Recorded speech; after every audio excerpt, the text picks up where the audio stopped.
there's a peace that comes when you realize, but what God wanted me to do, I feel like I did. This podcast is brought to you by Blackaby Ministries International. To find out more, visit blackaby.org.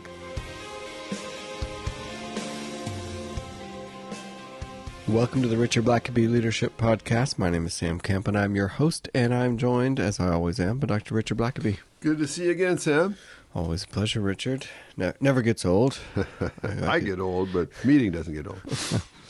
Well, I could do this all day, and sometimes I do. But want to let folks know once again that you're going to be at the Cove in March of 2025. Yeah. Coming up right around the corner. We'll leave links to that in the show notes. But you're going to be speaking on Book of Revelation. Revelation. God's Word on the last times from the last book. So the Book of Revelation, what does he say about the end times? And I think a lot of folks, as we just kind of see what's going on around us, we can't help but think we've got to be getting closer to those last times. Well, we're closer now than we were before. Yeah. Some of those signs seem to be just very prevalent right now, and there's a lot of abuse of books like the Book of Revelation. Yeah. There's certainly people that just delight in just thinking that they know what all the symbols are and all the clues are for the end times, and so I want us just to kind of take a dive into that, and I'll be around. I always encourage folks not only just what I'll be lecturing on and preaching on, but also I'll just be available, and there's always a Q&A during that time as well. Yeah. And so people can just come with some questions, and I just try to answer as many as we can, or they can just catch me one-on-one while we're there. Yeah. So look forward to that. And I've already heard some folks tell me that they're planning to be there. Some that have never been there before, and if you never have gone to the Cove, it's a special place. People say as they just drive onto the property, they just feel the kind of the glow, the sacredness of the place. And Billy Graham had a vision. He lived nearby there, and he had a vision for people just pulling away from the craziness of life and just getting some good Bible teaching. And so that's really the purpose there. It's just people to come just soak into some good teaching, and then head back out into real life again. So well, it'll be good, and it's always a great time. We'll leave links to that in the show notes, and if you do go, the best way to do it is to stay on campus there, and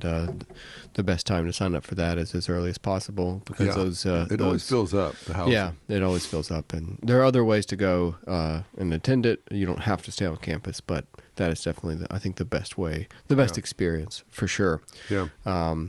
But with all that aside, today we're talking about again, we're diving back into you and your dad's book, Spiritual Leadership, that you wrote together. Just pulling out some of those principles that you guys highlight, and this is more of a drive-by, a flyover, if you will, of some of those principles that you get into more details in the book, and as always, we'll leave links to that in the show notes. But today, we want to look at the leader's reward and what effect that has on the leader. Yeah, chapter 13, the last chapter that we have in the book, is on the leader's rewards. I believe chapter 12 is the leader's pitfalls, all the dangers as you're trying to get to the end of your leadership journey. Yeah. But I've been around a lot of leaders. I was just in a church leadership conference this week in Louisiana, and just had some real dear pastor and his wife talking with me in a break after I'd spoken, and just really just in tears because of how hard it was. And I'll tell you, there's just trying to do church today or leading a business in a Christian, Christ-honoring way is very, very challenging, and there's lots of hurtful things that can happen. And there's just no shortcut to that. There's no way to avoid some of that. If you're going to lead with integrity in a God-honoring way, there's going to be people that are going to be mad at you for that. And there's going to be evil people around you that just hate it when you do things God's way. And so sometimes when you just put up with a bunch of nonsense, when you're just being backbitten all the time, when you have people lie about you, attack you, misrepresent you, betray you. We don't want to kind of linger on some of the hard stuff that happens when you're a leader. But I remember when we wrote this book originally, it was my idea. I just felt like, well, we've talked a lot about the tough stuff you have to do as a leader, but I had not seen many books that actually focused at all on the rewards. It almost seems unspiritual to talk about rewards. You just do it for God, right? Whether there's any reward or not. But the fact is, God actually talks quite a bit about rewards, and you kind of wonder why he does that. Yeah. Like, you'd think God would just say, look, you're my creature of dust. Just do it. There shouldn't be any reward. And I've talked to a number of pastors. Because it's the right thing. Right. It's just the right thing to do. But God, does he have to give a reward? I mean, he could just say, no, there's no reward, but you just do it because I said to do it. But God is, of course, he wired us. He put us together, and he gave us our drives, our passions, and he knows what makes us tick. And he knows that we are incentivized by reward. Again, it doesn't mean that, I don't think it's necessarily you do things God's way because you want a reward. I think it's more to say, listen, you did things God's way because you love God, and you suffered much because of your commitment to God. And then God, just out of his love for us, says, but listen, I want you to know something.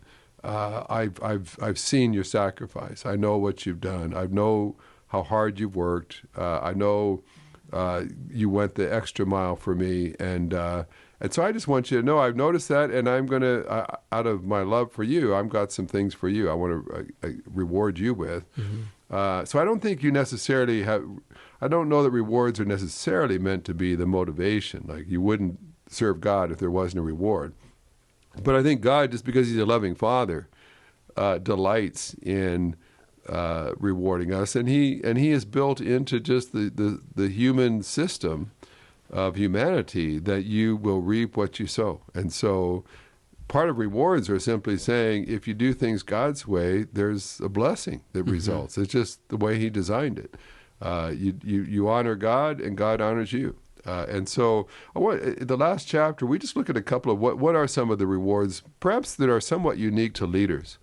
Mothers have certain rewards, fathers have certain rewards, husbands and wives have certain rewards when you do your role well. But I think leaders do as well. And so one of the rewards we mention is just what we call God's affirmation. And that is when you do things God's way, God has ways of affirming you, of smiling upon you. And not everybody, of course, there are people, secular leaders who've led that didn't necessarily receive that. They got what the world has to offer as rewards. I always think about Winston Churchill. He never professed to be a Christian. Billy Graham did meet with them once and shared the gospel with him, but there's no clear evidence that Churchill ever prayed the sinner's prayer, that he ever gave his life to Christ. He actually said when he was older, Churchill said, I am ready to meet my Maker. Whether my Maker is ready to meet me is another question. And so we don't know. That sounds like a Churchill It quote. does, yeah. He also is the one who said, there is nothing more exhilarating than being shot at without effect. And so he loved being shot at when he didn't get killed in the process. But God has ways of expressing his pleasure upon you. And if you've ever, I remember doing some things when I was a boy, and my dad being on the sidelines and seeing him with a big smile on his face and like thumbs up, when I just made a great play on the soccer team or something, and how good it felt when you saw that your father had watched you and he approved and he was proud of you. I'll tell you, it's hard to quantify the impact that has, and God certainly has a way of doing that as well. That's why sometimes it talks about God shining his face upon you. That's a way of saying what you did put a smile on God's face. And if you've ever put a smile on God's face, where God has just been really pleased, you honored him by how you lived, by how you led, by how you stood your ground for him. There's lots of ways where God just is pleased, and he can honor you in many different ways. He can honor you by blessing your career, blessing your health, blessing your walk with him. He can bless you with showing you favor with others, with your own family. But there are certain rewards where God just chooses to bless you. He's pleased with you, and he chooses to bless you. And I've always felt in many ways that a lot of the good things that had come upon my life was a result of my dad and my mom. I think God smiled upon my parents. When they moved to Canada with their kids, they had no money to help any of us go to university. They had, when I was going through school, they didn't have any scholarships available. They didn't have one penny to give me to cover any of my tuition. And yet God put all 5 of their kids all the way through their doctor's degree, the 4 boys. And it's almost incredible when you realize like how little we had, and yet how much education we ended up getting. Yeah. And education was important to my parents, but they made some sacrifices to serve God that just meant they weren't going to be able to financially pay for our education themselves. And I feel like in some ways God just smiled upon them and said, well, you keep honoring me, and I'll take care of that for you. I'll bless your family with education at least. And secondly, as far as rewards of heaven, there's also sort of you also have the reward of fulfilling your calling. And again, as you get older, you just realize there are people that spend their whole life just trying to earn a living, just trying to pay their bills. And I mean, you have to do that. You have to pay your bills. It's not a bad thing. But there comes a point where you realize I spent my whole life, and how have I invested the only life I have? Has it been just simply to pay off a mortgage? Has my whole existence been to pay off a loan I took out 30 years ago? Or is there more to my life than that? And when you realize, well, no, God wired me a certain way. He gave me certain passions, gifts. I feel like God had some things he wanted to do through me in my life, and I'm looking at it and I'm seeing that I did it. The Apostle Paul at one point, when he was telling about God had encountered him on the road to Damascus, and God basically said, here's my purpose for you, Saul. Here's what I'm going to do with you. And then Saul said, I was not disobedient to the heavenly vision. And that's a wonderful thing if your life is driven by a heavenly vision, and then to say, and God did it. I did accomplish that. God did do that through me. David, it says of him, David, after serving God's purpose in his own generation, fell asleep. And I love that, to fulfill God's purpose in your own generation. And so, that doesn't mean that you necessarily made the most money, that you became the CEO, that you became famous, but there's a peace that comes when you realize, but what God wanted me to do, I feel like I did. I might not have done a lot of the glamorous stuff that Hollywood and magazines like to glamorize, but the stuff that I needed to do, I did well. And Sam, I know you feel the same way. If God gives you some kids, you want to raise them to be godly, loving, mature, responsible adults one day. And to see them get to that place, it's like that was a huge part of what God wanted me to do. And to do that well, I tell you, you never take that for granted, because there's lots of parents that grieve over that area of their life. And so whatever your divine calling is, to know that you accomplished it is a huge thing. And the problem for some leaders is they're very successful at accomplishing the wrong things, the stuff that God didn't give them to do, the stuff the world said was important. And so you can get the world's affirmation, but that is nothing like heaven's affirmation. When you get heaven has a way of affirming you in a way that's much more lasting, much more joyful, much more permanent than just what the world's recognition is like. And then secondly, there's a reward of relationships, and that's leadership is a relational business. Leadership involves people. If there's no people around you, you're not leading. Yeah. And so there's various kinds of relationships. Certainly, relationship of your family. And although your job might not consist of your family, if you're a leader, then it would be, and unfortunately, there are those leaders who invest their best leadership into their company, but not into their own kids or into their own family. They use all kinds of creativity to come up with new products at work, but then they have no fresh ideas on how to make it fun to be in their family. And so, D.L. Moody at one point, probably the greatest evangelist before Billy Graham, at one point his son Will actually seemed to lose his faith. And D.L. Moody, very, very successful in starting a church and being an evangelist and so on. And yet he said, none of that matters to me if my own child, if he doesn't end up following my Jesus. And eventually Will came around. Actually, I've got a book in my library where Will wrote a biography on his father, D.L. Moody.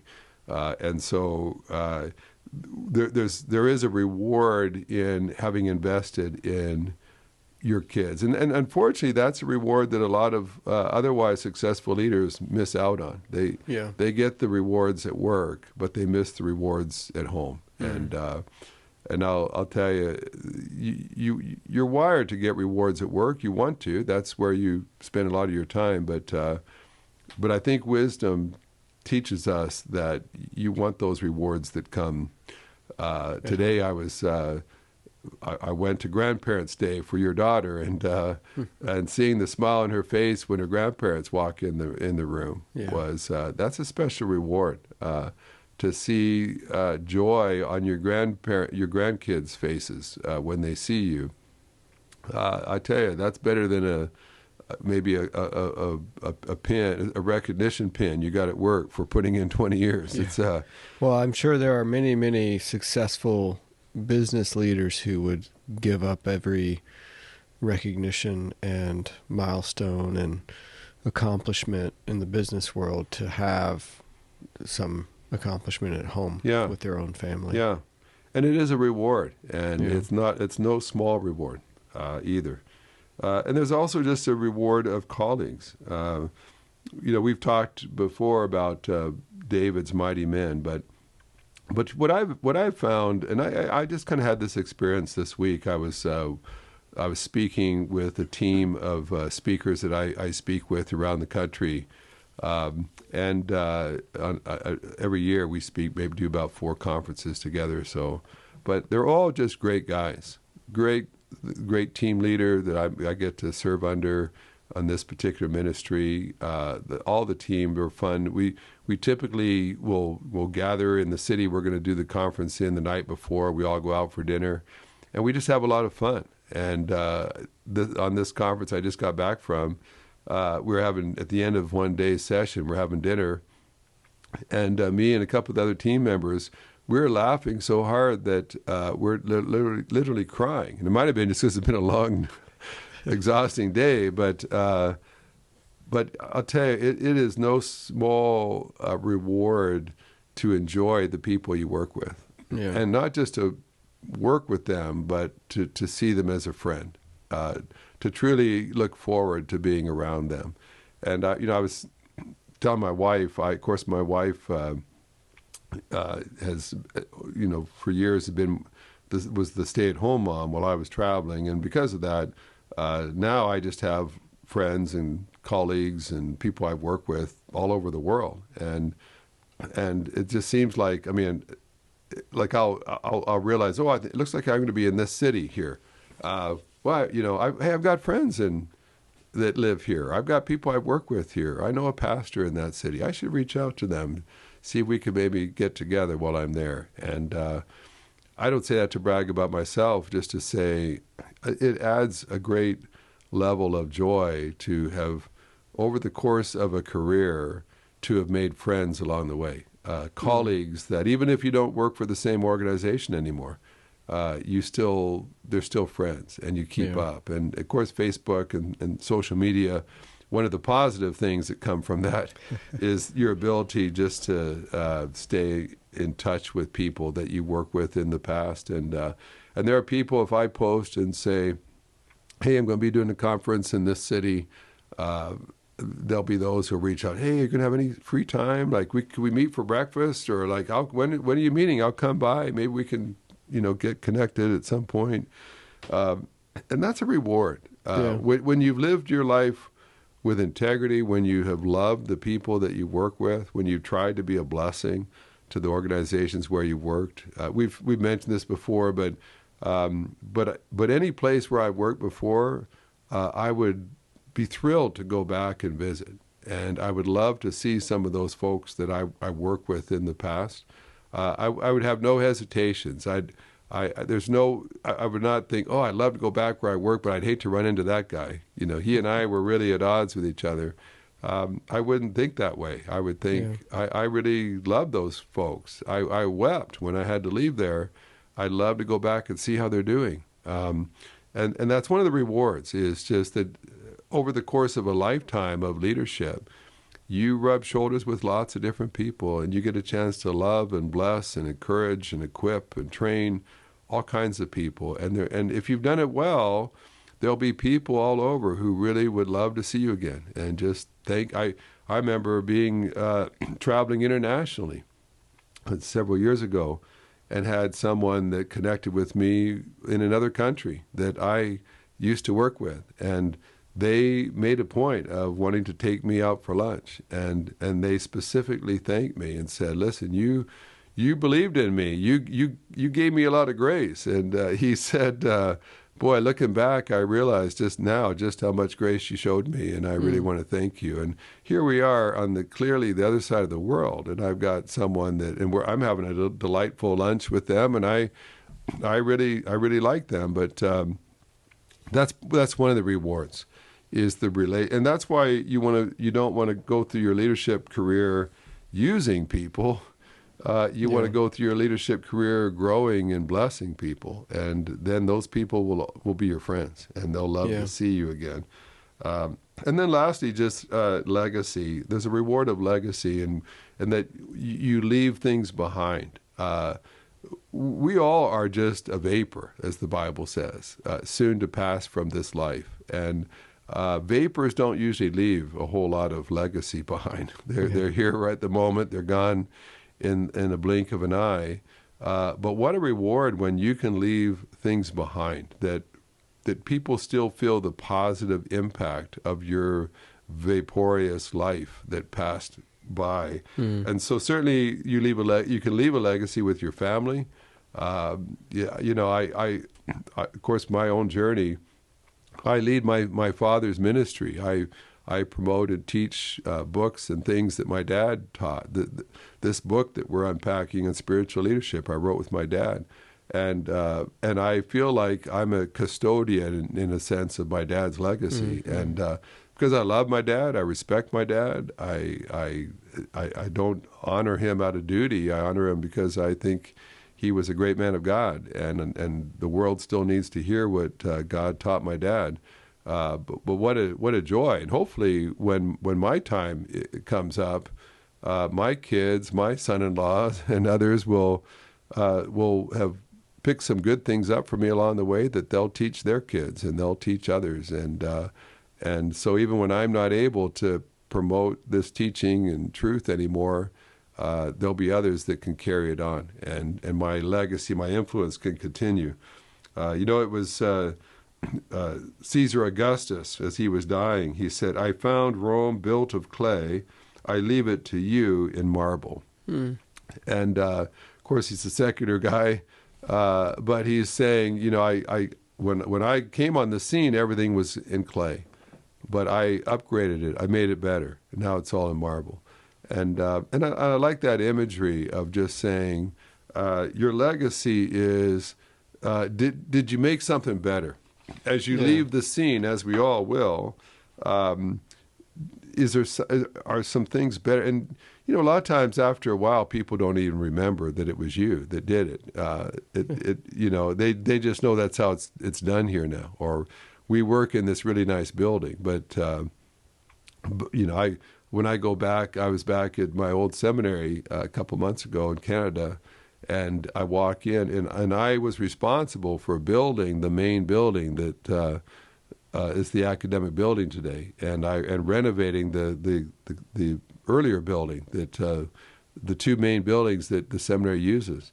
And I walk back in there now, and there's people working there that don't even know who I am. But they have a nice office in a building that I had built. Yeah. And students who are meeting in a nice chapel that I had built.